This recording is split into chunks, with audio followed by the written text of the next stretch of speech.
Baik, dokter. Sebentar, sebentar.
Oke, baik. Kita mulai ya.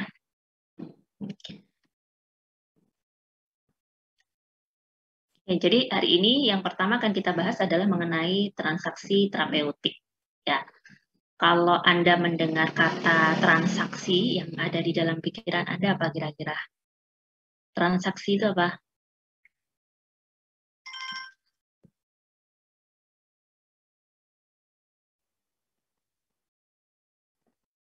Apa? Transaksi itu apa? Seperti jual beli, Bu. Ya, transaksi jual beli. Transaksinya itu apa? Artinya apa? Suatu kegiatan tindakan antara dua orang kayak saling Ada bekerja sama. ada dua orang ya, ada dua pihak saling bekerja sama. Mereka membuat suatu kesepakatan gitu ya, perjanjian gitu ya. Nah, ini juga sama sebetulnya pada transaksi terapeutik itu juga hampir sama dengan transaksi yang lain. Hanya nanti ada bedanya bahwa dalam transaksi terapeutik ini ya spesifik yang melakukan adalah antara seorang pasien yang dia mencari upaya kesehatan. Ya, jadi diawali dari orang yang mungkin merasa sakit atau mungkin dia membutuhkan layanan kesehatan ya. Kemudian dia akan mencari orang yang dia akan datang kepada orang yang dia anggap mampu ya, untuk memecahkan masalah kesehatannya. Ya, tidak hanya mengobati sebetulnya ya, nanti karena ada ranah-ranah selain pengobatan yang juga menggunakan transaksi terapeutik ini. Ya, jadi dia datang ke orang yang dianggap mampu, dalam hal ini adalah tenaga medis ya, dokter. Ya, kemudian antara dua pihak ini melakukan kesepakatan ya, melakukan perjanjian. Ya, jadi di situ ada hubungan dokter dengan pasien dalam kerjasama yang didasari oleh rasa percaya, ya kepercayaan. Si pasiennya percaya bahwa dokternya akan melakukan upaya untuk upaya-upaya kesehatan ya untuk membantu si pasien dan sebaliknya dokternya juga percaya kepada pasien bahwa si pasien ini nantinya ketika diberikan saran, diberikan advice akan mengikuti setiap petunjuk dari dokternya ya. Jadi ada didasari kepercayaan ya untuk mengobati dan diobati. Nah, yang membedakan lagi dengan transaksi jenis yang lain adalah pada transaksi terapeutik ini yang menjadi objek, yang menjadi tujuan dari transaksi ini adalah bukan kesembuhan. Ya, ini perlu dicatat ya, karena kesembuhan pasien itu tidak bisa dijamin. Ya, dalam transaksi terapeutik ini bukan jaminan bahwa pasien itu akan sembuh. Ya, tetapi yang dijanjikan ya objek dari perjanjiannya adalah upaya penyembuhan. Ya, melakukan upaya untuk melakukan upaya-upaya kesehatan ya, upaya kesehatan ya tujuannya memang untuk kesembuhan. Tapi itu bukan objek dari objek dari transaksinya. Jadi objek dari transaksinya itu upayanya, usahanya. Ya, bahwa yang dijanjikan adalah dokter akan melakukan upaya semaksimal mungkin sesuai dengan standar profesi untuk memberikan ya membantu pasiennya untuk sembuh, membantu pasiennya untuk lebih sehat. Ya, jadi bukan kesembuhan yang dijanjikan. Ini sangat berbeda dengan selain di dalam dunia kesehatan modern ya, di dunia medis ya, yang mungkin kadang-kadang ada transaksi antara seorang pasien dengan penyembuh yang kemudian dijanjikan kesembuhan. Pokoknya kalau berobat ke saya pasti sembuh gitu ya. Penyembuhan tanpa operasi ya akan menyembuhkan segala penyakit. Nah, di dalam dunia medis tidak seperti itu. Ya, di dunia kesehatan yang evidence based ya, berbasis bukti, maka kesembuhan itu tidak bisa dijamin. Bahkan pada suatu kondisi yang dimana semua hal sudah kita kontrol, sudah kita kendalikan. Ya, terkadang hasil kesembuhan itu tidak bisa kita prediksi. Ya, misalnya orang datang, orang ibu hamil gitu ya, dia mau melahirkan. Ya. Orang mau melahirkan itu harapannya begitu dia pulang dari klinik bersalin atau dari rumah sakit, pulang ibunya sehat, bawa bayi, bayinya dalam kondisi sehat gitu ya. Nah, tetapi dalam perjalanan ketika proses persalinan itu segala hal bisa terjadi. Ya, tahu-tahu begitu masuk proses persalinan terjadi perdarahan. Persalinannya macet. Itu nggak bisa diduga sebelumnya, ya. Ya, sehingga outputnya ya itu memang tidak bisa dijamin 100% bahwa akan selamat ya pasiennya pulang dalam kondisi sehat, nggak bisa. Ya, karena memang yang dijanjikan bukan itu. Yang dijanjikan adalah upaya untuk memberikan pelayanan yang sesuai dengan standar profesi. Ya. Nah, juga perlu diketahui bahwa transaksi terapeutik ini ya perjanjian antara dokter dengan pasien tadi tidak hanya pada ranah kuratif, tidak hanya pada proses penyembuhan, ya, tetapi juga pada ranah-ranah yang lain seperti promotif, preventif, ya, sampai ke rehabilitatif.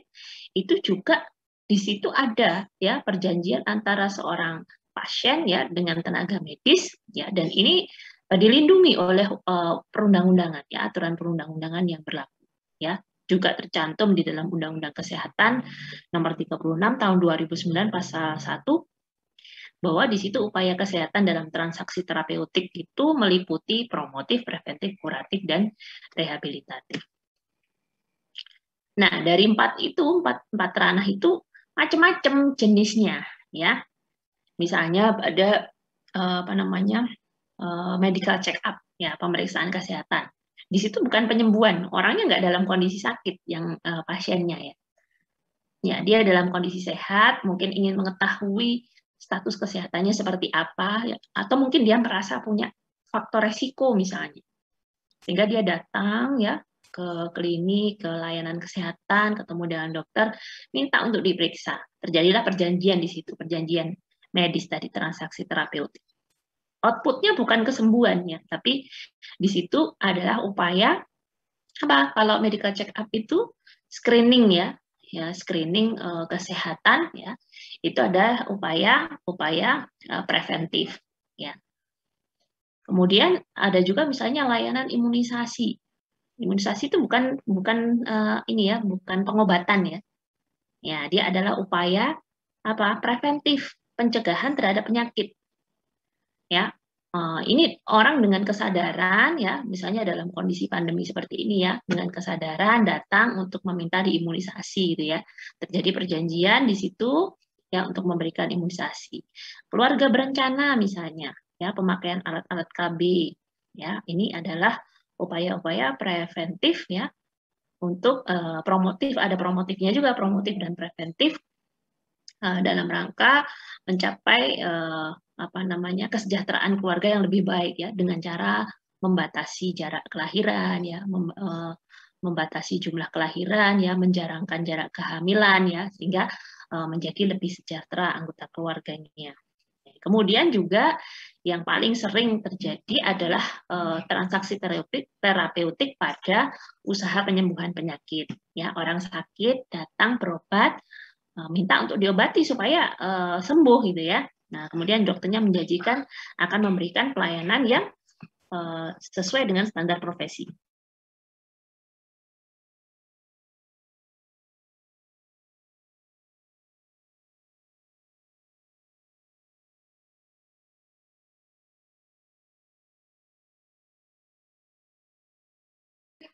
Oke, kemudian ada juga upaya kuratif yang lain ya, seperti misalnya upaya untuk meringankan penderitaan. Terkadang ya pasien itu datang penyakitnya tidak selalu bisa langsung sembuh.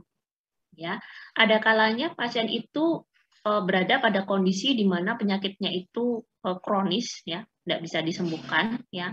Sehingga yang bisa dilakukan adalah meringankan penderitaannya. Ya, misalnya diberikan obat-obat anti nyeri, diberikan obat-obat untuk meredakan gejala-gejalanya ya, misalnya pada pasien-pasien penyakit kronis, kanker misalnya, atau sirosis ya, atau yang lain-lainnya, penyakit-penyakit yang tidak bisa disembuhkan, itu hanya untuk meringankan penderitaan. Ini juga tercakup dalam transaksi terapeutik itu ya. Kemudian juga usaha-usaha untuk memperpanjang hidup ya, contohnya misalnya pada pasien gagal ginjal ya, nanti diberikan untuk memperpanjang hidupnya ya, walaupun tidak bisa menyembuhkan penyakitnya, tapi untuk supaya dia bisa hidup lebih lama ya, diberikan terapi dengan melakukan hemodialisis, cuci darah misalnya seperti itu. Ya. Kemudian ada juga ranah rehabilitasi, mengembalikan fungsi.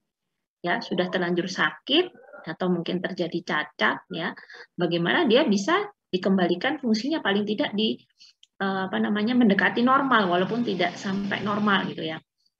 Misalnya orang-orang yang terkena trauma, ya kena luka bakar misalnya ya, sehingga dia ada bagian-bagian tubuh yang terhambat fungsinya karena penyembuhan dari luka bakar tersebut, ya bisa dilakukan rehabilitasi, di repair, diperbaiki fungsi dari anggota tubuh yang mengalami luka bakar tersebut. Ya, jadi objek perjanjian medisnya cukup banyak ya, tidak hanya pada ranah kuratif, ya bisa dalam ranah preventif, promotif, ya dan juga pada ranah rehabilitatif. Nah, ini saya tekankan sekali lagi bahwa titik berat dari transaksi terapeutik itu adalah perjanjian pada upaya.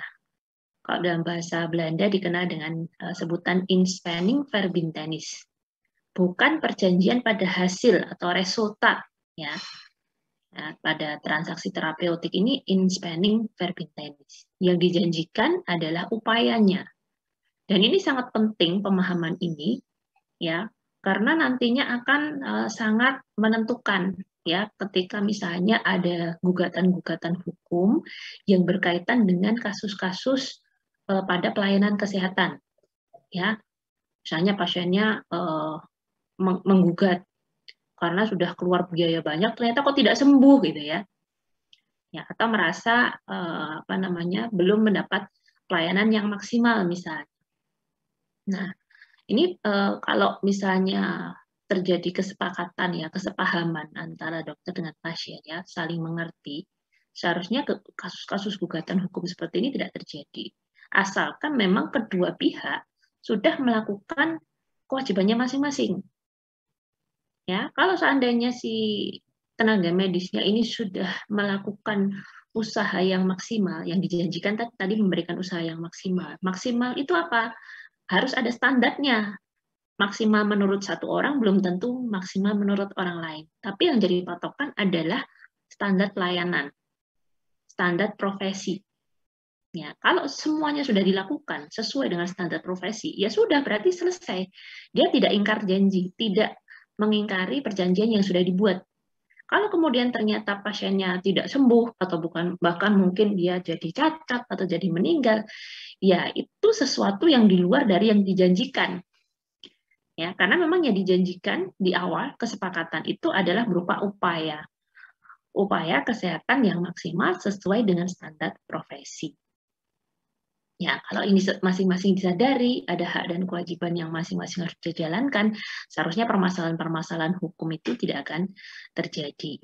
Ya, tapi memang realitanya ya di masyarakat awam ya pemahaman-pemahaman seperti ini terkadang masih keliru. Taunya kalau pergi ke dokter tuh ya harusnya dia sembuh, kelayanan kesehatan sakit ya harus sembuh gitu ya, padahal tidak selalu seperti itu. Nah, kita kembali pada masalah hubungan dokter dengan pasien ini jadinya ya. Kalau tadi saya sampaikan terkadang masyarakat awam itu taunya kalau ke dokter ya sembuh gitu ya, dianggap dokter itu penyembuh gitu. Nah, memang pola hubungan dokter dengan pasien ini sangat unik ya. Berawal dari dulu ya, sejak lama ya, profesi dokter itu kan ada sudah sejak lama. Bahkan mungkin sebelum ilmu kedokteran modern itu ada. Ya, kalau dahulu orang-orang yang dianggap bisa menyembuhkan ini adalah orang yang dituakan, yang dianggap punya kesaktian, ya, pemuka agama, ya, atau dia pemimpin suku misalnya. Jadi kalau ada yang sakit tuh bawanya ke sana, ya, sebagai penyembuh. Ya, dan pola hubungan yang terjadi adalah pola hubungan vertikal paternalistik, ya. Penyembuhnya ini superior, gitu ya. Jadi posisinya nggak sederajat. Ya, dan si pasiennya ini harus ngikut apa yang dikatakan oleh penyembuhnya tadi. Mau disuruh ini harus dijalankan, disuruh ini, bawa ini, disuruh begini, manut gitu ya. Dan itu pada awalnya terbawa sampai ketika dunia kedokteran modern sudah mulai ada, ya, mulai ada profesi dokter, ya. Dan dokter ini posisinya masih seperti itu, vertikal gitu ya, nggak sejajar dengan pasien. Nah, memang pola seperti ini ada untungnya, terutama kalau yang dihadapi adalah mereka-mereka yang memang sangat awam dengan masalah kesehatan, nggak tahu sama sekali sudah. Ya, mau protes apa, nggak paham gitu ya. Nah, pada kondisi-kondisi seperti itu sangat membantu ya yang pola hubungan vertikal paternalistik. Nah, tetapi dengan perkembangan zaman ya, akses informasi semakin terbuka ya, maka hubungan ini bergeser menjadi horizontal ya, horizontal kontraktual. Nah, sejajar ya, masing-masing punya hak dan kewajiban. Haknya dokter menjadi kewajiban pasien. Kewajibannya dokter menjadi haknya pasien. Demikian sebaliknya. Ya, dan mereka harus saling menghormati hak dan kewajiban masing-masing. Ya, sekarang saya sendiri merasakan ya di tempat praktik gitu ya. Kebetulan saya juga praktik di polikliniknya UNED ya. 10 tahun aja ya sudah kelihatan sekali pergeserannya gitu ya. Pasien-pasien dulu dengan sekarang itu sangat berlainan. Ya, kok yang dulu itu ya datang ya manut aja gitu ya, apa yang dikatakan dokter oke gitu ya. Saya senang-senang aja. Begitu sekarang ya beda sekali. Kadang-kadang orang masuk ke tempat praktek gitu ya, itu sudah mengantongi diagnosis sendiri gitu. Jadi maksudnya apa? Datang ke dokter. Dokter, saya sakit lambung loh. Nah, itu sudah tahu sakitnya sakit lambung. Menurut yang saya cari di Google gitu ya. Dia sudah googling ternyata. Menurut bahkan ada yang kalau mahasiswa-mahasiswa Fakultas Kesehatan gitu ya. Nah, Fakultas Kesehatan ya, FKM, farmasi ya, keperawatan, kedokteran, datang itu kadang-kadang saya kemarin baca di jurnal dokter loh, sudah baca jurnal segala gitu ya. Karena memang sekarang akses itu demikian terbuka ya, sehingga pola hubungannya menjadi berbeda. Dan saya sih juga senang-senang aja, sudah dibantu ternyata dicari di Google ya, gejalanya mirip dengan sakit ini ya, nanti dibantu dengan pemeriksaan ya, kemudian ditegakkan diagnosisnya. Ya, sebetulnya itu juga mempermudah ya, mempermudah dokternya gitu ya. Nah, dan yang penting adalah masing-masing pihak yang melakukan transaksi tadi ya antara dokter dengan pasien itu paham dengan hak dan kewajibannya masing-masing. Ya, sehingga nantinya sebetulnya tidak akan perlu adanya protes ya, tuntutan-tuntutan hukum ya, ketidakpuasan dari pasien ya karena merasa tidak mendapatkan pelayanan sesuai dengan keinginannya, karena pelayanan itu tidak mengikuti keinginan pasien, tetapi tadi sesuai dengan standar profesi. Kadang itu ada pasien itu yang dikte, tahu dikte ya? Ya, saya minta dikasih obat ini nih loh, kok merintah gitu ya. Ada belum tentu sakitnya seperti yang disangkakan ya, apakah obatnya cocok atau tidak ya, nggak tahu. Kadang-kadang ada yang seperti itu ya, itu nanti harus dijelaskan secara bijak ya menurut Google ya. Atau kadang itu ada yang dia punya resep turun temurun gitu ya. Saya kemarin dikasih tahu teman gitu ya, bahwa kalau sakit lambung itu minum ini sembuh dokter, saya tolong dikasih resep itu lah. Nah, itu kadang-kadang seperti itu ya, karena pola hubungan yang horizontal ini akhirnya jadi agak sedikit bergeser ya, bagaimana interaksinya. Ya, tapi sebetulnya bisa menguntungkan ya, karena akan sangat membantu di dalam proses terapi atau penata laksanaan dari suatu penyakit. Nah, karena transaksi terapeutik ini sebetulnya sama dengan jenis transaksi-transaksi yang lain ya. Cuman tadi bedanya dia ada pola hubungan dokter dengan pasien yang seperti itu ya. Kemudian objeknya adalah upaya bukan pada hasil ya. Nah, pada transaksi terapeutik ini juga berlaku hukum-hukum perikatan atau hukum perjanjian. Ya, ada kesepakatan ya, ada hal-hal yang disepakati di dalam perjanjian tersebut. Ada kecakapan antara pelakunya, tenaga medis dan pasiennya mempunyai kemampuan untuk melakukan hal yang disepakati tersebut. Ya, ada kecakapan ya.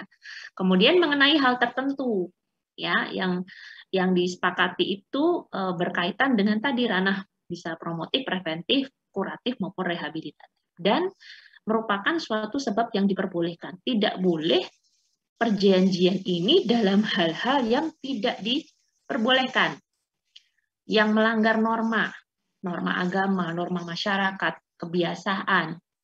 Apa misalnya? perjanjian untuk melakukan aborsi, nanti yang akan kita bicarakan. Itu nggak boleh ya, secara undang-undang tidak masuk di dalam transaksi terapeutik yang disebutkan oleh peraturan perundangan. Kalau sampai kemudian ada yang one prestasi yang mengingkari janji, tapi pada kasus aborsi ya sudah, itu konsekuensi ya, nggak bisa diproses secara hukum karena memang tindakannya sudah salah, dua-duanya ini perilakunya terancam hukumannya. Nanti kita bahas di kasus aborsi ya. Jadi pada suatu sebab yang diperbolehkan. Dan di dalam perjanjian itu juga terikat ada asas-asas yang harus dilaksanakan ya. Asas kebebasan dalam mengadakan perjanjian. Pasien itu boleh memilih dokter. Nggak harus pada satu dokter tertentu ya. Kalau dia merasa tidak puas, boleh kok ganti dokter yang lain ya. Kebebasan.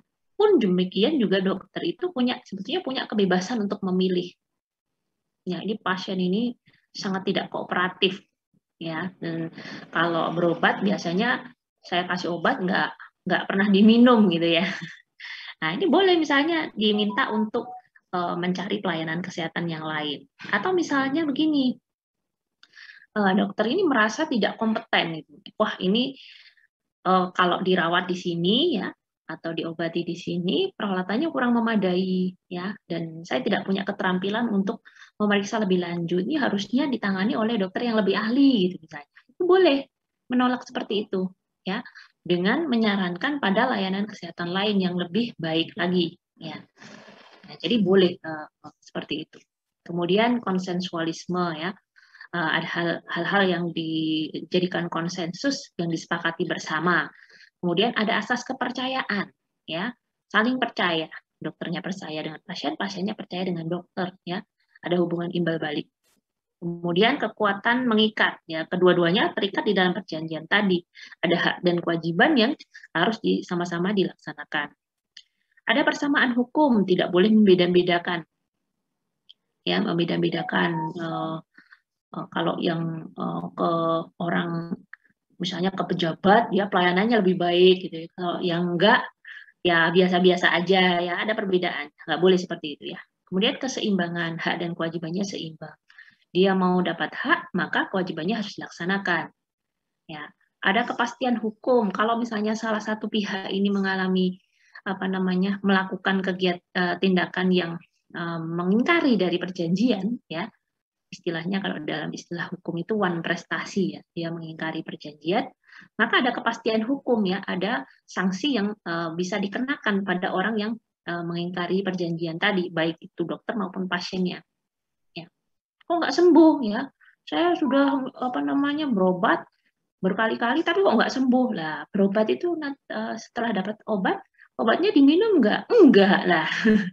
Ini namanya bukan one prestasi ya. Tapi memang ada kesengajaan ya untuk mengingkari perjanjian itu ya. Kepastian hukum. Kemudian sesuai dengan kaidah-kaidah moral ya, kepatutan ya, kebiasaan di masyarakat ya. Ini asas-asas dalam suatu perjanjian, termasuk transaksi terapeutik juga harus memenuhi asas-asas ini. Nah, ini yang saya sebutkan tadi, diulang lagi ya, inspanning verbintenis, perjanjian upaya, bukan perjanjian hasil ya, bukan resultat verbintenis. Dan ketika ada penyimpangan dari prosedur medis ya, terutama ini tenaga medisnya ya, akan ada ancaman kalau sampai terjadi tindakan ingkar janji, atau istilahnya one prestasi gitu ya. Harusnya dia bekerja sesuai standar medis, standar pelayanan, ada standar profesi yang harus dipenuhi, ternyata ingkar ya, misalnya ada hal yang tidak dikerjakan ya, atau mungkin ada kelalaian ya. Nah, maka bisa diancam dengan hukuman ya, tercantum dalam Kitab Undang-Undang Hukum Perdata. Ini asas hukum pada transaksi terapeutik ya, bagaimana supaya transaksi terapeutik itu sah ya, dia legal di mata hukum ya. Maka harus memenuhi asas-asas ini ya. Pertama adalah asas legalitas, legal ya, resmi gitu ya. Artinya apa? Bahwa ketika transaksi terapeutik itu dilakukan, maka pelakunya dalam hal ini adalah pelayanan medisnya yang memberikan layanan, itu harus memenuhi persyaratan yang berlaku. Dia punya tanda registrasi, surat tanda registrasi sebagai tanda bahwa dia ini kompeten, dokter beneran, dokter spesialis beneran, tenaga medis beneran, ya, bukan abal-abal. Dibuktikan dengan adanya sertifikat kompetensi, ya, ada surat tanda registrasinya. Kemudian memenuhi perizinan yang berlaku. Dia punya surat izin dari pemerintah untuk melakukan praktik, ya, praktik sesuai dengan bidangnya, ya, sesuai dengan kompetensinya. Ya. Kemudian ada asas keseimbangan, ya. Nah, di dalam transaksi terapeutik ini harus mempertimbangkan, ya, adanya tujuan yang akan dicapai dengan sarana yang tersedia, ya. Mempertimbangkan juga dengan hasilnya, manfaat dan risikonya, ya. Kalau seandainya misalnya ada pasien gitu ya datang ke layanan kesehatan dan kita merasa tidak bisa memberikan pelayanan yang sesuai dengan yang dibutuhkan, ya, maka sebaiknya ya jangan dilakukan transaksi terapeutik. Ya, lakukan atau mungkin diberikan saran untuk mencari layanan kesehatan yang sesuai. Ya, jadi asas keseimbangan di situ ya, ada pertimbangan tujuan dengan sarananya, sarana dengan hasilnya, manfaat dan risikonya dipertimbangkan. Demi apa? Demi pasien itu mendapatkan pelayanan kesehatan yang terbaik. Ya. Kemudian asas tepat waktu. Ya, kadang-kadang ketika di dalam kondisi darurat, ya, transaksi terapeutik ini seringkali kemudian diprioritaskan pada kondisi-kondisi yang lebih membutuhkan penanganan segera. Ya, ada pasien protes, saya datang duluan tapi kok nggak ditanganinya belakangan. Lawang yang datang belakangan itu dalam kondisi gawat darurat misalnya, ya, kalau nggak segera ditolong nyawanya terancam. Ya, jadi nggak berdasarkan urutan lagi ya, tapi berdasarkan kegawatan. Ya, di dalam dunia medis biasa seperti ini ya. Prioritas penyelamatan nyawa, pencegahan kecacatan itu diprioritaskan daripada hal-hal yang lain. Ya. Sehingga tidak bisa kemudian ada gugatan gara-gara pelayanannya di belakang ya, lebih diakhirkan ya, karena memang kondisinya tidak gawat ya, tidak darurat ya, sehingga tidak boleh ya. Asas tepat waktu. Kemudian asas itikat baik antara kedua pihak, dokter dengan pasien sama-sama mempunyai itikat yang baik. Dokternya ingin menyelamatkan pasien, pasiennya ingin sembuh. Ya. Kalau itikatnya tidak baik ya ini nggak memenuhi ya asas hukum dalam transaksi terapeutik. Ya. Oke, itu transaksi terapeutik. Saya langsung lanjut ke abortus atau aborsi ya. Nah, ini juga sebetulnya sudah familiar di telinga Anda ya. Kalau transaksi terapeutik itu mungkin baru dengar pertama kali ini ya. Padahal itu Anda sering melakukan ya. Dan saya yakin hampir semuanya sudah pernah datang ke dokter ya. Entah itu datang karena sakit sendiri atau misalnya mengantar anggota keluarganya. Jadi sudah pernah melakukan transaksi terapeutik. Nah, kalau kasus abortus atau aborsi ini mungkin Anda dengar dari berita, ya. Apa abortus itu apa? Atau aborsi itu apa? Pengertiannya apa? Suatu tindakan ilegal untuk menghilangkan nyawa seseorang. Menghilangkan nyawa seseorang. Nyawanya siapa? Nyawa janin dalam kandungan. Nah, nyawanya janin ya. Nah, pertanyaannya, apakah abortus itu selalu ada tindakan untuk menghilangkan nyawa? Mungkin nggak kalau aborsi itu terjadi karena penyebab yang lain? Keguguran. Nah ya, antara keguguran dengan aborsi itu sama nggak? Kan sering dengar ya, janinnya keluar ya keguguran gitu ya. Dengan aborsi, ada kasus aborsi gitu ya. Sama nggak itu? Sama nggak? Berbeda. Ya. Hah? Berbeda. Apanya yang berbeda? Berbeda. Kalau aborsi itu disengaja, kalau keguguran nggak disengaja. Oke, baik. Ya, ini saya meluruskan aja ya. Jadi yang dinamakan abortus atau aborsi ya, itu abortion dari kata aslinya kalau bahasa Latinnya abortus ya. Ya, abortus. Ini bahasa Latin. Kalau bahasa Inggrisnya abortion. Jadi di Indonesia kan jadi aborsi gitu ya. Ada pengertiannya sama ya. Jadi abortus atau aborsi ini adalah suatu kondisi di mana terjadi pengeluaran produk kehamilan. Tidak selalu sudah berupa janin loh ya. Bisa dia masih berupa gumpalan-gumpalan gitu ya. Artinya sudah ada produk kehamilan yang tertanam di dalam rahim. Ada proses pembuahan, sudah menghasilkan kehamilan, sudah hamil kalau dicek dengan tes kehamilan itu sudah positif gitu ya. Artinya sudah terjadi kehamilan. Kemudian produk kehamilan yang tertanam di dalam rahim itu keluar. Di dalam rahim tadi keluar. Itu namanya abortus atau aborsi. Apapun penyebabnya, namanya abortus. Nah, berdasarkan penyebabnya, nah ini tadi bedanya ya antara yang keguguran dengan yang kasus-kasus aborsi itu ya. Ya, jadi bedanya apa? Ya, kalau yang keguguran tadi ya, keguguran itu ya sama abortion ya, abortus ya, aborsi sama. Terjadi secara spontan. Ya, jadi keluar begitu saja tanpa provokasi, tanpa tindakan apapun yang dilakukan. Ya, tahu-tahu janinnya atau produk kehamilannya keluar. Kok bisa ya? Penyebabnya macam-macam. Bisa karena penyakit ibunya, bisa karena proses kehamilannya. Nanti ada kita lihat ya. Jadi spontan, istilahnya abortus spontan. Ya, spontaneous abortion. Ya, itu tanpa intervensi apapun. Ya, yang kedua adalah abortus yang terjadi karena dibuat atau disengaja.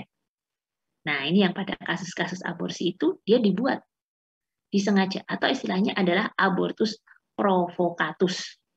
Diprovokasi terjadinya aborsi itu dibuat ya, disengaja untuk terjadi aborsi. Nah, biasanya terjadi pada kehamilan-kehamilan yang tidak dikehendaki. Nah, perlu diingat, kehamilan yang tidak dikehendaki itu tidak selalu terjadi pada pasangan yang belum menikah loh ya.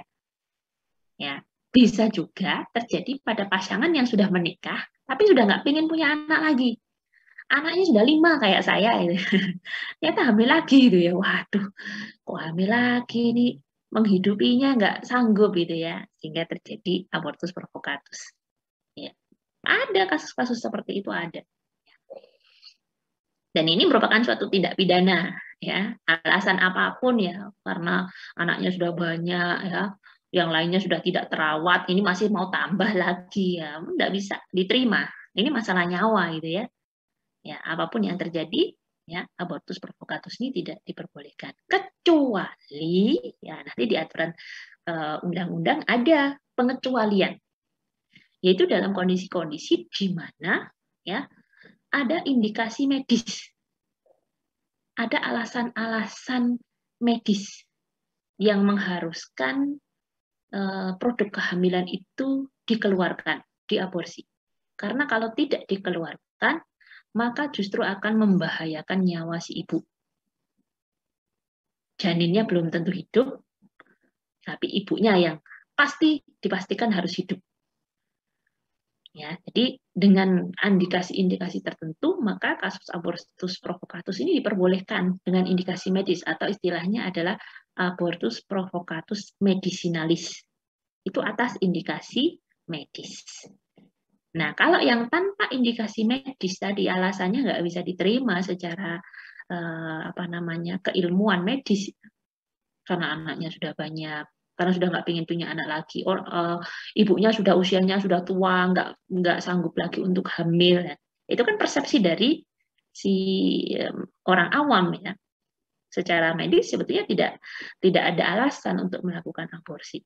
Yaitu termasuk dalam tindakan kriminal, ya, kasus pidana akan ada sanksinya. Nah, ini pengertiannya adalah pengeluaran hasil konsepsi pada setiap stadium perkembangan sebelum masa kehamilan yang lengkap.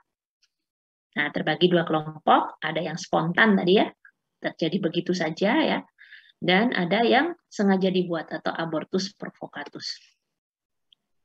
20% dari semua kehamilan berakhir dengan abortus. Jadi abortus itu sebetulnya sesuatu yang wajar terjadi. ya secara filosofis ya, proses kehamilan itu sebetulnya bisa dikatakan sebagai bagian dari seleksi alam. Ya, seleksi alam. Yang tidak bisa bertahan ya sudah, dia akan gugur dengan sendirinya. Ya, kalau terjadi keguguran itu berarti kalau tanpa penyebab penyakit loh ya, kecuali memang ada penyebabnya, sakit misalnya, kena infeksi rubella, kena infeksi herpes misalnya. Tapi kalau tidak ada itu, ya bisa kemudian dia ya keluar begitu saja produk kehamilan. Kenapa? Karena dia kualitas dari produk kehamilan itu tidak baik. Entah itu kualitas spermanya tidak baik, entah itu kualitas ovumnya. Artinya kalau itu pun berlanjut, maka janinnya itu tidak akan tumbuh sempurna. Ya, sehingga biasanya di awal kehamilan sudah gugur duluan. Jadi seperti seleksi alam. Jadi kalau kita ini ya bisa dilahirkan oleh orang tua kita itu sudah melalui sederet proses seleksi alam. Ya.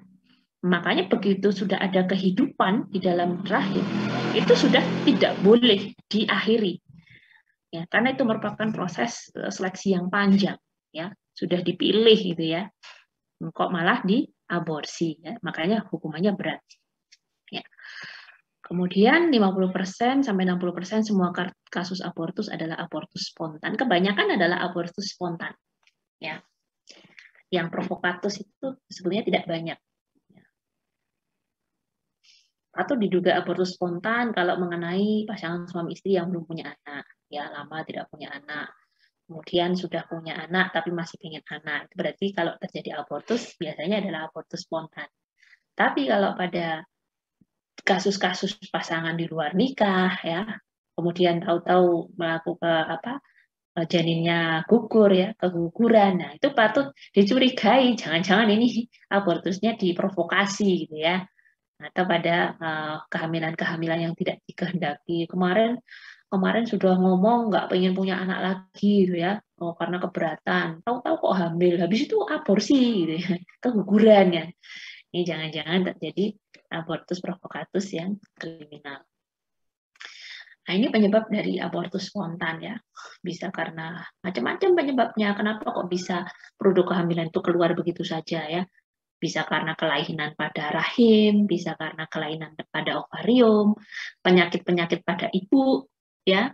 Misalnya ibunya menderita sakit autoimun misalnya, kena sakit lupus misalnya, atau gangguan-gangguan imun yang lain ya, sehingga menyebabkan janinnya itu dianggap sebagai benda asing dan ditolak oleh tubuh ibunya, ya diserang oleh antibodi ya, kemudian gugurlah si janinnya.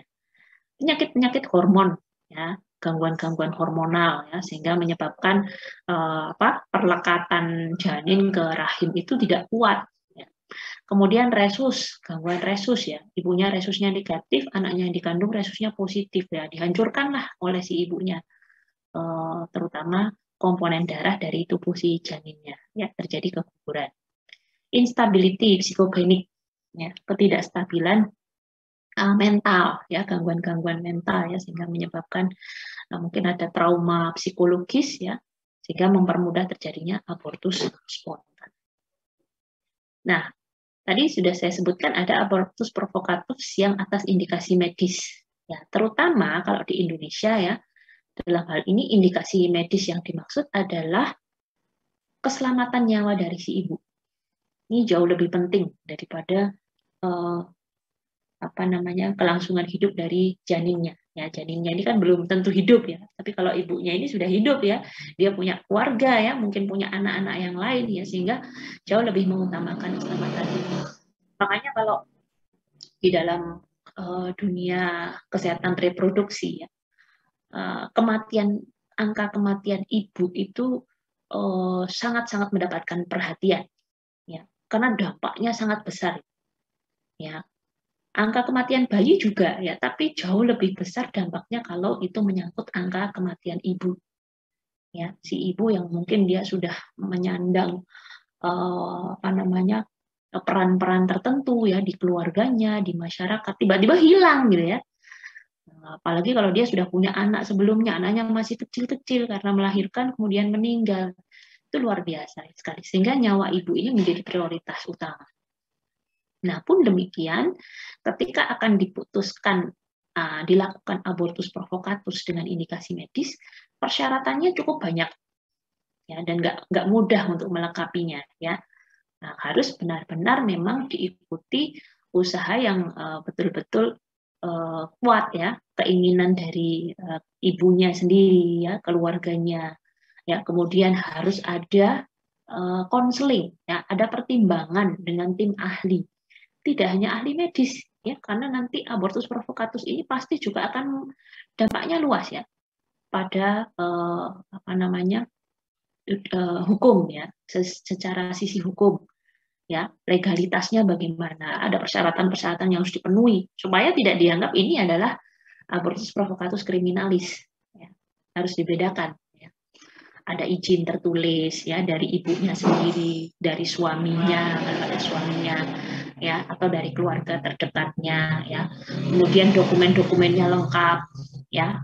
Ada indikasi medis, ya, yang disahkan oleh yang berwenang, ya, oleh dokter yang memeriksa bahwa memang ini adalah kasus di mana harus dilakukan abortus provokatus demi keselamatan ibu, ya. Kemudian pertimbangan dari psikolog, ya, psikiater, ya, karena pasti akan meninggalkan trauma, apalagi pada ibunya.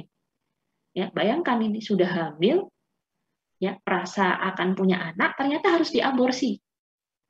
Karena kalau tidak diaborsi, nyawanya terancam. Akhirnya dia harus merelakan janinnya itu digugurkan, dan itu tidak mudah, ya, tidak mudah.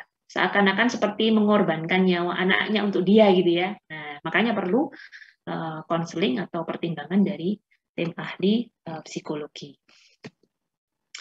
Ini persyaratannya, ya, ada persetujuan tertulis, ya. Kemudian harus dilakukan di sarana kesehatan yang memadai. Kenapa? Karena tindakan aborsi provokatus ini, ya, abortus provokatus ini suatu tindakan yang berisiko. Ya, ini yang seringkali tidak disadari oleh orang masyarakat awam. Dipikirnya aborsi itu gampang, gitu, ya. Tinggal kasih obat-obatan aja atau dengan tindakan-tindakan manual dipijat, gitu, ya. Produk kehamilannya keluar begitu saja terus selesai, gitu, ya. Itu tindakan yang sangat berisiko. Bayangkan produk kehamilan itu diambil paksa, gitu kan, diambil paksa, ya, dicabut dari tempatnya. Itu kalau tidak dilakukan dengan prosedur yang betul, maka akan sangat banyak, ya, efek samping yang akan dirasakan, terutama pada si ibu hamilnya ini. Ya, dia bisa mengalami perdarahan. Nah, karena bayangkan itu nempel, kan, ya, produk kehamilan itu, janin itu kan nempel di dinding rahim. Nempelnya tuh nggak kayak ditempel pakai lem, enggak. Ya, jadi pembuluh-pembuluh darah dari si janin ini, ya, plasenta, istilahnya plasenta, ya, tempat nempelnya janin ke rahim itu pembuluh darahnya itu terhubung langsung dengan pembuluh darahnya ibunya. Jadi begitu produk kehamilan itu dicabut, diambil, gitu, ya, maka pembuluh darah yang di ibu ini akan terbuka, kan, kayak kabel diputus, gitu, ya. Nah, terbuka, apa risikonya? Terjadi perdarahan, ya, dan pembuluh darah itu pembuluh darah besar, pembuluh darah arteri dan vena besar, itu begitu dicabut jadi kayak membuka keran, gitu, ya, dikeluarkan, ya, mancur istilahnya, ya. Perdarahannya tidak hanya sekedar netes atau mengalir, tapi mancur, sudah, karena di situ ada arteri besarnya, ya, dicabut. Risiko sekali perdarahan kalau tidak dilakukan dengan prosedur medis yang betul, ya. Kemudian risiko apa? Infeksi. Seringkali kasus-kasus aborsi yang terjadi secara ilegal itu dilakukan dengan cara-cara yang tidak steril. Pokoknya asal produk kehamilan itu keluar sudah, bagaimanapun caranya, ya, dengan menggunakan alat, dengan menggunakan tangan secara manual, ya. Bayangkan itu, dan itu kejadian beneran, ya. Akhirnya begitu produk kehamilannya keluar, ibunya yang meninggal, ya, perdarahan, ya, infeksi, ya.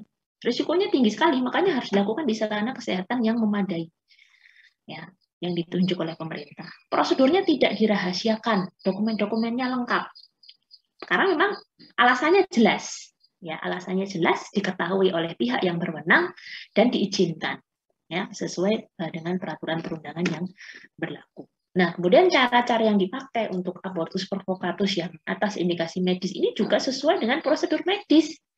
Ya, dipecah, kalau sudah ada ketubannya, dipecah ketubannya. Ini akan memprovokasi keluarnya janin, keluarnya produk kehamilan. Dilatasi serviks, serviknya dibuka. Ya, jadi leher rahimnya dibuka, bisa dengan obat-obatan atau dengan cara memasukkan alat gitu ya, dibuka. Kalau serviknya dibuka ya keluar dia, ya. Jadi yang menahan, salah satu yang menahan produk kehamilan atau janin itu tetap berada di dalam rahim itu kan karena pintunya ditutup, serviknya, leher rahimnya itu ditutup. Leher rahim itu baru akan terbuka nanti setelah menjelang persalinan. Nah, kalau ini karena mau diaborsi, maka leher rahim itu dibuka dengan disengaja, ya, bisa dengan dimasuki alat ya. Kalau yang membantu persalinan itu dimasuk seperti balon kateter, jadi kayak ada balon gitu ya, ada pipa di dalamnya nanti mengembang balonnya, dibukalah dia serviknya. Nah, ini bisa dilakukan untuk abortus provokatus yang medisinalis. Kemudian bisa juga dengan injeksi atau diberikan obat untuk merangsang kontraksi dari rahim. Kalau tidak bisa dilakukan ini ya memang terpaksa harus dilakukan seksio sesaria. Seperti misalnya pada kasus-kasus ini kelainan pada janin. Ya, jadi nanti ada juga abortus provokatus indikasi medis yang itu karena kelainan pada janin. Yang ketika itu nanti diteruskan, itu akan menghambat proses persalinan dan bisa mengancam nyawa ibunya. Contohnya misalnya apa? Pada kasus-kasus penyakit rubella. Ibunya kena rubella. Ya, tahu ya penyakit rubella ya? Campak Jerman. Kalau bahasa awamnya campak Jerman. Virus rubella. Itu kalau terkena pada awal-awal kehamilan, maka dampaknya sangat besar sekali. Ya, bisa terjadi katarak pada janinnya. Bisa terjadi kondisi ketulian pada janinnya. Nanti kalau lahir cacatnya mayor, ya, kelainan jantung, ya. Kemudian ada lagi yang berat itu suatu kondisi yang namanya anencefali. Jadi tempurung kepalanya bagian atas itu nggak ada bayinya itu. Ya, itu kalau sampai dilahirkan dalam kondisi anencefali, maka daya tahan hidupnya itu hanya sebentar, paling beberapa hari meninggal bayinya. Ya, jadi kalau dipaksakan itu meninggal bayinya. Dipaksakan dilahirkan gitu ya. Dia sampai besar, tumbuh, begitu lahir nggak akan survive dia. Nah, sebelum dilahirkan pun dia akan mempersulit proses persalinan. Kenapa? Karena tempurung kepalanya nggak ada itu tadi. Padahal pada proses persalinan itu kepala bayi itu menjadi pembuka jalan lahir. Ada bagian yang keras ya yang harus membuka jalan lahir. Ini tidak ada. Sehingga bisa terjadi persalinan yang lama. Makanya kalau seperti ini mau diaborsi, mau digugurkan tidak dengan cara seperti persalinan spontan, persalinan melalui vagina. Tapi dilakukan seksio sesaria. Dibuka, diambil produk kehamilannya. Demi keselamatan ibunya. Ya. Itu ya. Jadi cara-caranya pun ketika melakukan aborsi yang atas indikasi medis itu sesuai dengan prosedur medis. Seperti mau membantu orang melahirkan. Ya, dipacu supaya lahir ya. Beberapa indikasi medis yang dapat dipertimbangkan ini alasan-alasan dilakukannya abortus provokatus yang atas indikasi medis tadi ya. Ada faktor kehamilannya sendiri, misalnya kehamilannya terjadi di luar rahim. Kehamilan kok di luar rahim? Apa bisa? Bisa terjadi. Ya, namanya ectopic pregnancy. Di mana? Ya bisa nempel kehamilannya itu produk kehamilan ya, istilahnya produk kehamilannya ya, hasil pembuahan itu loh. Ada pertemuan ovum, sperma jadi zigot. Nah, zigot ini begitu dia sudah jadi zigot, itu kan harusnya dia jalan nempel di rahim, harusnya begitu. Tapi karena ada suatu hal, ya, mungkin karena tubuhnya itu terlalu sempit, ya, mungkin bekas infeksi atau apa ya, atau ada gangguan di jalan itu ada gangguan, sehingga Hasil produk kehamilan itu nggak bisa masuk ke rahim. Nempellah dia di tempat lain. Nempel di tuba bisa. Balik ke arah ovarium, nempel di ovarium bisa. Ya, jatuh ke rongga perut, nempel di dinding rongga perut, bisa terjadi seperti itu. Namanya ectopic pregnancy. Dan itu kalau dibiarkan, apa yang terjadi? Ya janinnya nggak akan bisa tumbuh dengan baik dan akan mengganggu fungsi-fungsi organ yang lain. Apalagi kalau itu nempelnya di tuba. Tuba itu saluran telur itu ya. Masih ingat ya? Itu kan kecil sekali salurannya. Begitu produk kehamilan ini membesar gitu ya. Nah, semakin lama kan semakin bertambah itu selnya membelah semakin besar. Lama-lama Pak, kalau di tuba, apa yang terjadi? Bisa pecah tubanya. Malah justru bisa mengancam nyawa ibunya. Ya. Kemudian kehamilan di mana janin atau produk kehamilannya itu tidak tumbuh ya, tidak hidup. Ya, sudah meninggal di dalam rahim. Mau diapakan ya harus diaborsi. Ya, nggak usah dipertahankan ya, karena sudah tidak ada kehidupannya ya.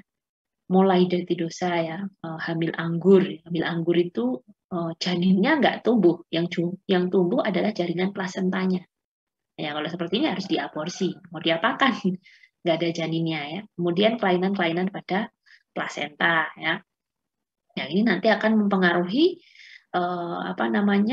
ibunya karena plasenta itu terhubung langsung dengan dinding rahimnya ibu ya. Kalau ada kelainan-kelainan ya bisa mengancam nyawa ibu. Bisa dilakukan abortus provokatus ini atas indikasi medis. Atau penyakit-penyakit di luar kehamilan ya, misalnya ibunya menderita kanker. Kanker apa? Kanker serviks. Ya, dengan adanya kehamilan itu akan memperparah kondisi kankernya. Atau kanker payudara misalnya. Pada saat kehamilan itu hormon-hormon estrogen, progesteron itu dalam kadar yang sangat tinggi.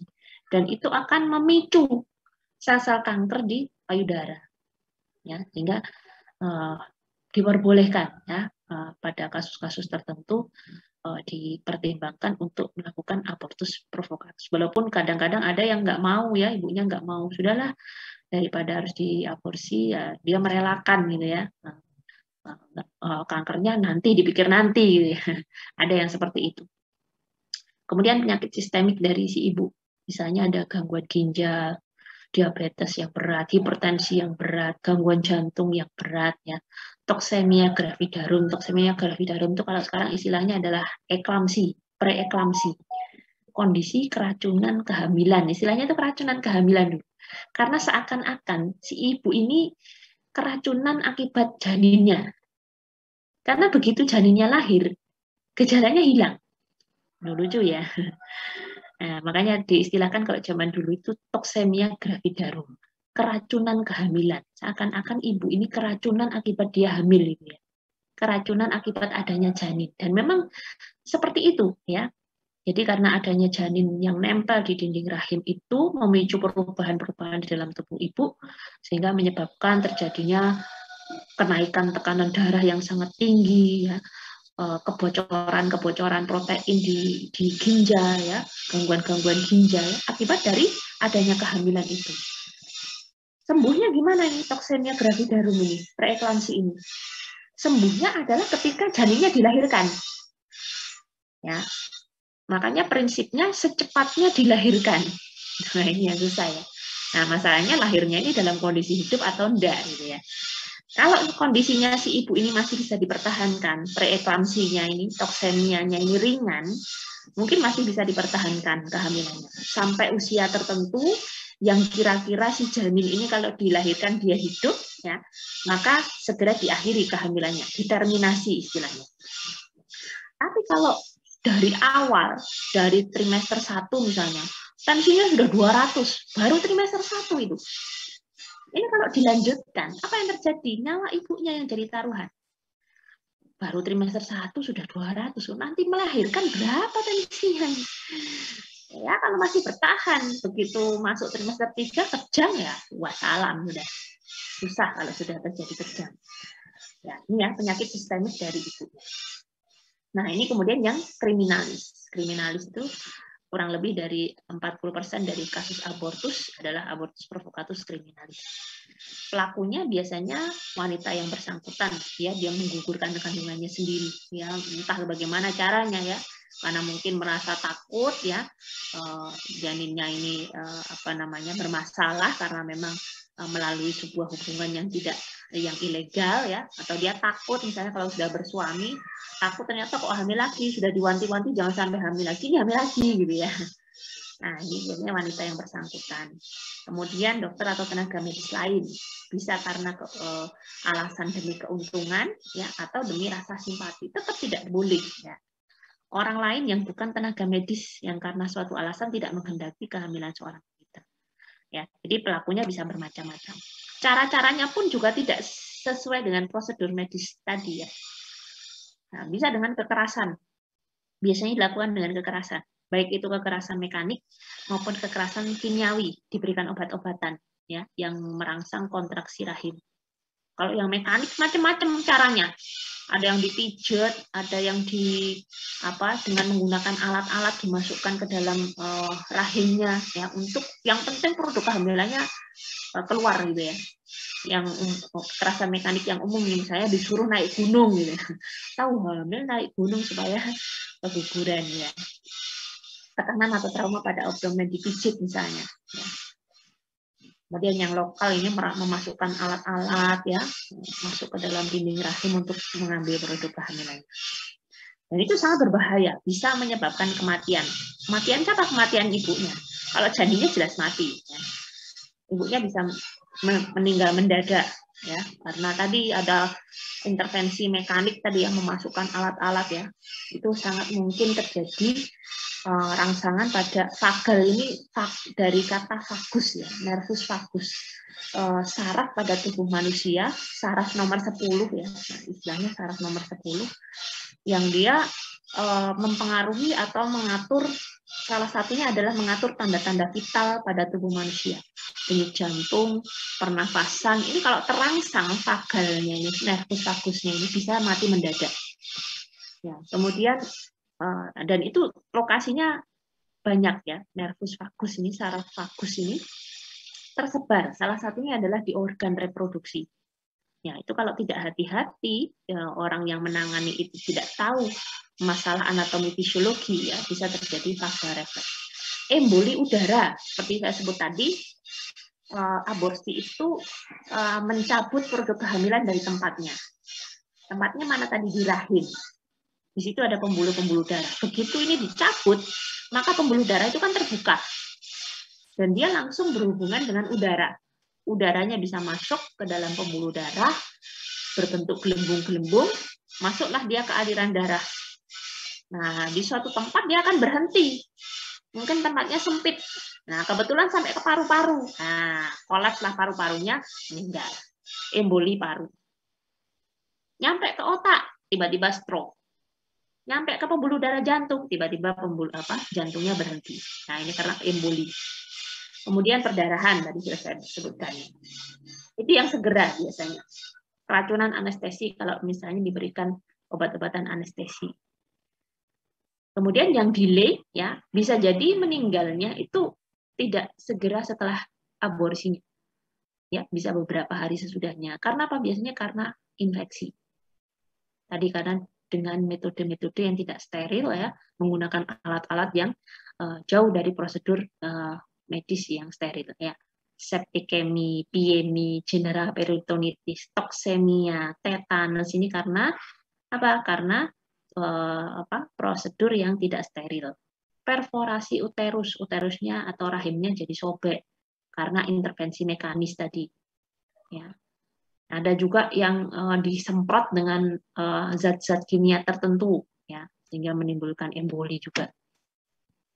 Nah, kalau yang bisa juga terjadi kematian setelah waktu yang lama, ya, misalnya ada gangguan-gangguan pada ginjal, ya, karena proses infeksi yang lama, yang peradangan yang berat, ya.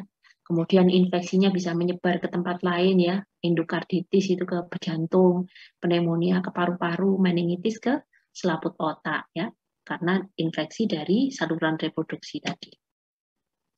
Ini obat-obatan yang secara kimiawi yang biasanya dipakai untuk kasus-kasus aborsi ilegal. Nah, dari segi hukum, ya, setiap di Indonesia, setiap usaha mengeluarkan hasil konsepsi itu ada suatu tindak pidana, apapun alasannya, kecuali yang dilindungi oleh hukum, ya, nanti akan disebutkan di undang-undang. Nah, di beberapa negara lain ini bisa berbeda-beda kebijakannya. Ada negara itu yang dia memperbolehkan abortus. Halo? Memperbolehkan abortus provokatus atas permintaan orang tuanya. Saya belum pengen punya anak ini, tapi kok hamil itu ya, sudah digugurkan saja, tanda tangan, selesai, langsung dilakukan abortus provokatus. Ada negara-negara yang seperti itu. Ada yang karena indikasi sosial, ya, pemerintahnya itu membatasi jumlah penduduk supaya tidak semakin banyak jumlah penduduknya. Jadi setiap keluarga hanya boleh memiliki anak 1 atau 2. Begitu hamil yang ketiga disuruh aborsi. Ada yang seperti itu, tapi di Indonesia tidak, ya, di Indonesia tidak. Ya, bersyukurlah hidup di Indonesia, gitu ya. Ya, jadi macam-macam ya, ada alasan sosial, ada alasan kalau di Indonesia karena demi keselamatan ibu itu boleh ya, diperbolehkan. Mirip-mirip dengan Belanda karena rujukannya Indonesia itu di bidang hukum itu Belanda memang ya, hukum warisan penjajah Belanda ya. Nah, ini alasannya. Kenapa kok kemudian diperbolehkan abortus dengan indikasi medik? Ya, karena kadang-kadang dilema ya, tenaga medis itu dilema ya, ketika menemui kasus-kasus di mana kehamilan itu menjadi sangat berisiko bagi ibunya. Tadi misalnya, ibunya ini punya penyakit jantung yang berat. Baru trimester 1 itu sudah mulai sesek-sesek. Kakinya bengkak-bengkak. Jantungnya kambuh. Penyakit jantungnya kambuh. Baru trimester 1. Dilema akhirnya. Ini kalau diteruskan hamilnya, besar kemungkinan ibunya nggak akan bertahan. Karena kehamilan itu memperberat kerja jantung, jelas itu.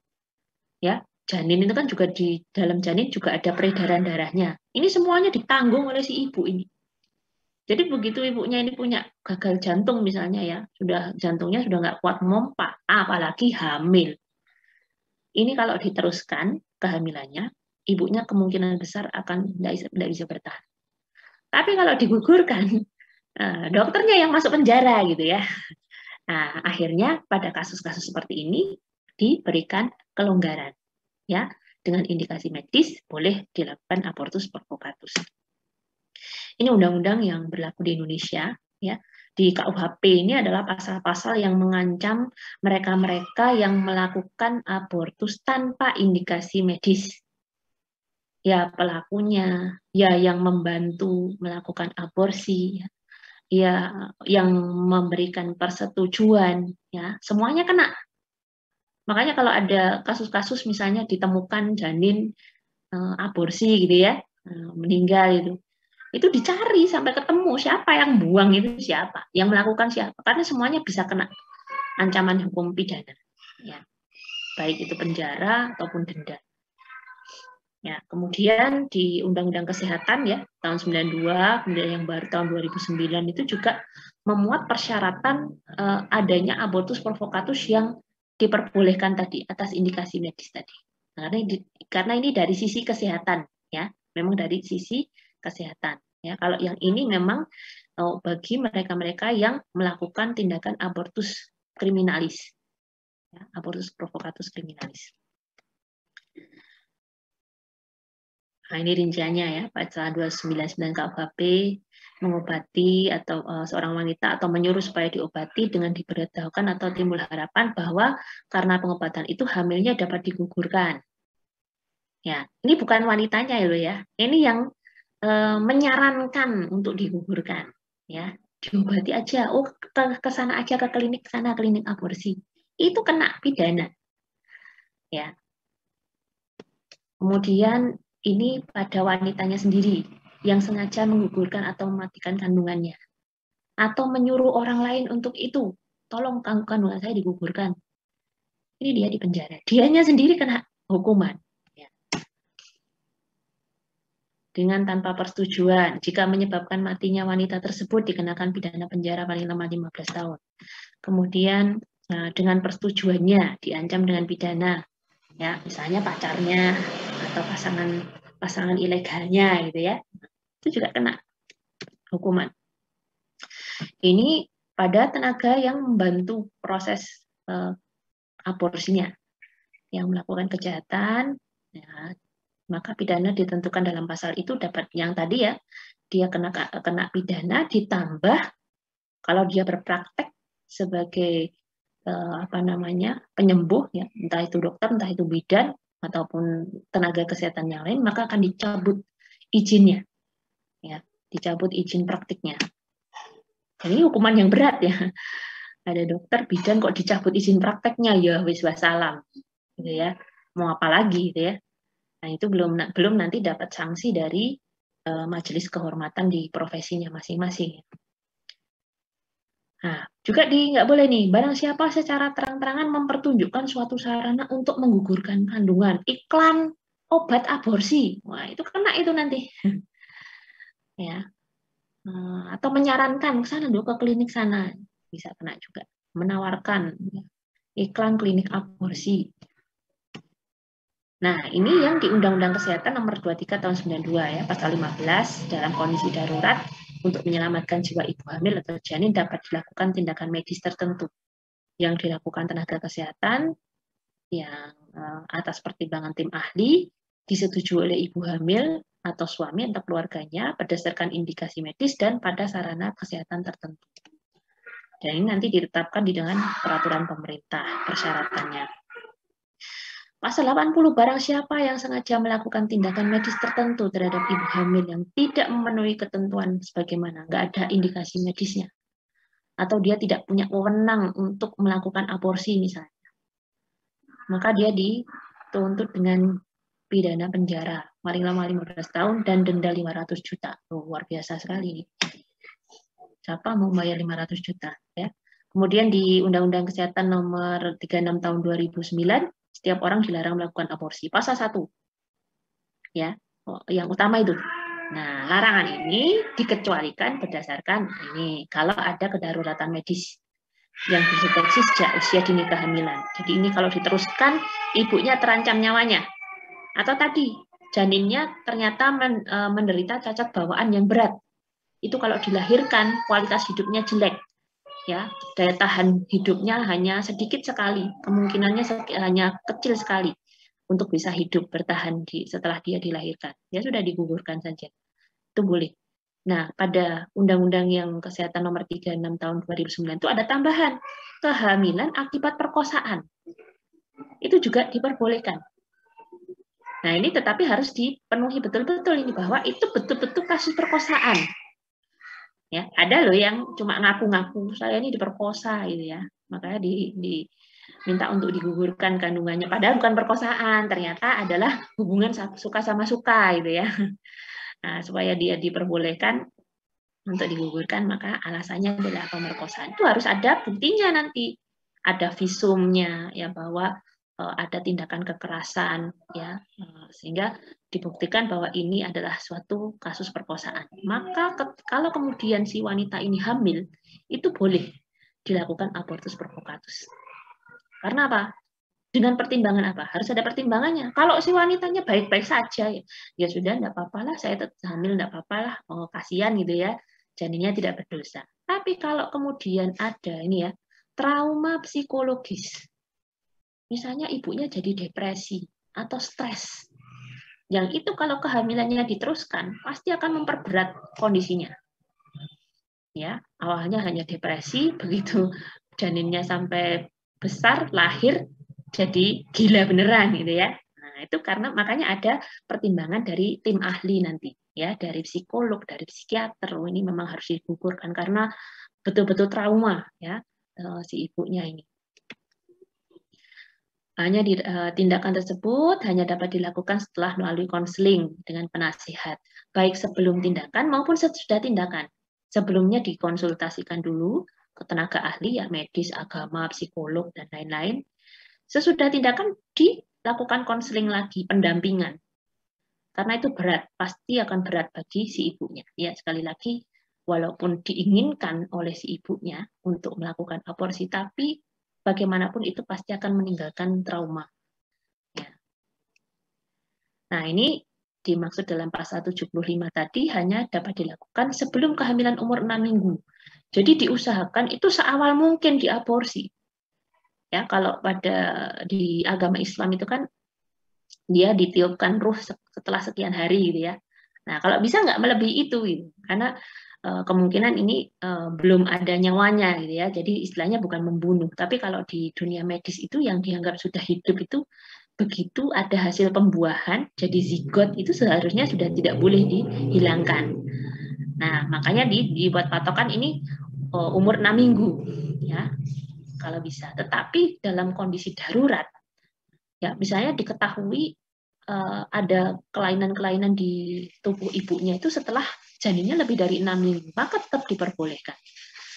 Ya, karena kalau diteruskan, maka dia akan, ini dalam kondisi darurat loh ya. Nah, kalau bisa sebelum 6 minggu itu sudah bisa dideteksi ini berbahaya atau tidak, maka segera digugurkan oleh tenaga kesehatan yang memiliki keterampilan dan kewenangan, dengan persetujuan ibu hamil, dengan izin suami, kecuali pada kasus-kasus perkosaan tadi, nggak perlu izin kalau itu ya. Kemudian pada penyedia layanan kesehatan yang memenuhi syarat.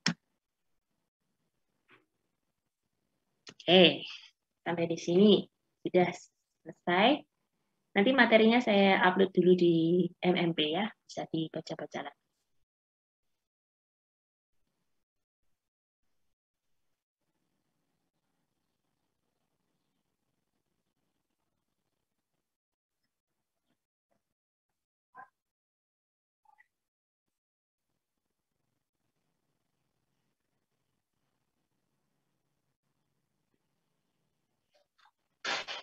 Nggak ada. Saya tadi janjinya sampai jam 2 ya. Ya, memang sudah selesai kok. Nanti kalau misalnya ada pertanyaan, ya kita bisa bahas di pertemuan selanjutnya. Ya, minggu depan kan masih ketemu dengan saya lagi, insya Allah. Ya, oke. Nanti mungkin KMK-nya tolong saya diingatkan untuk mengupload materinya ya di MMP karena memang belum saya convert ke PDF ini kemarin besar filenya, supaya lebih kecil saya convert dulu ke PDF. Nanti tolong saya diingatkan ya.